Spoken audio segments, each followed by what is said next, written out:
नमस्कार.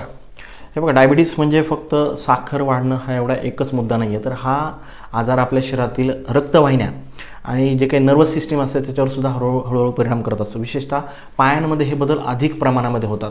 म्हणूनच डायबिटीस असलेल्या रुग्णांमध्ये अगदी छोट्याशा जखमासुद्धा वेळेवर भरत नाहीत आणि काही वेळा तर तुम्ही ऐकलं असेल की पाय कापण्याची सुद्धा वेळ येते.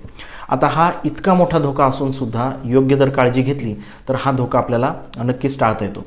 डायबिटीस झाल्यानंतर काय होतं तर पायातल्या रक्तवाहिन्या ज्या आहेत तर त्या अरुंद होतात आणि ह्या अरुंद झाल्यामुळं या प्रक्रियेला आपण ॲथेरोस्क्लेरोसिस असं म्हणतो. म्हणजे थोडक्यात काय, तर रक्तवाहिन्यांच्या ज्या काही आतल्या भिंती आहेत तर याच्यामध्ये कॅल्शियमचा थर आणि चरबीचा थर जमा होतो. त्यामुळं जखमेच्या भागाला पुरेसा ऑक्सिजन आणि त्याला पोषक द्रव्यसुद्धा तेवढे मिळत नाहीत. त्याच्यामुळे जखम भरायला ही वेळ लागतो आणि त्या दरम्यान तिथं इन्फेक्शन होण्याची जी काही शक्यता असते तर ती खूप वाढत असते.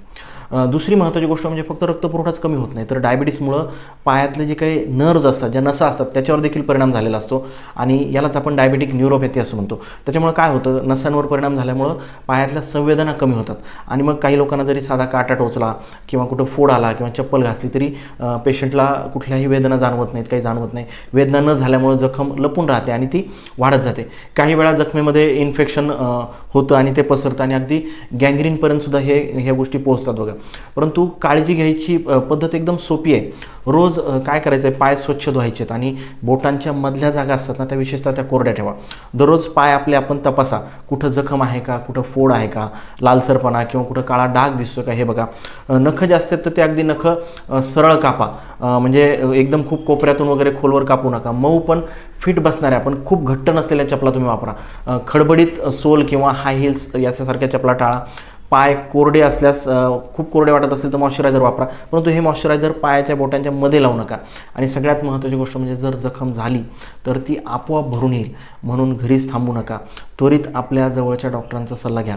आणि एक गोष्ट महत्त्वाची लक्षात ठेवा की डायबिटीसमध्ये पायांची काळजी घेणं म्हणजे शरीराची काळजी घेणंच आहे. एखादी छोटीशी जखम मोठं रूप घेण्याआधी आपण ती थांबवू शकतो.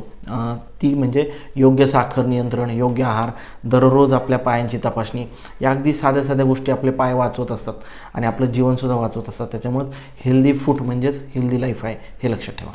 धन्यवाद.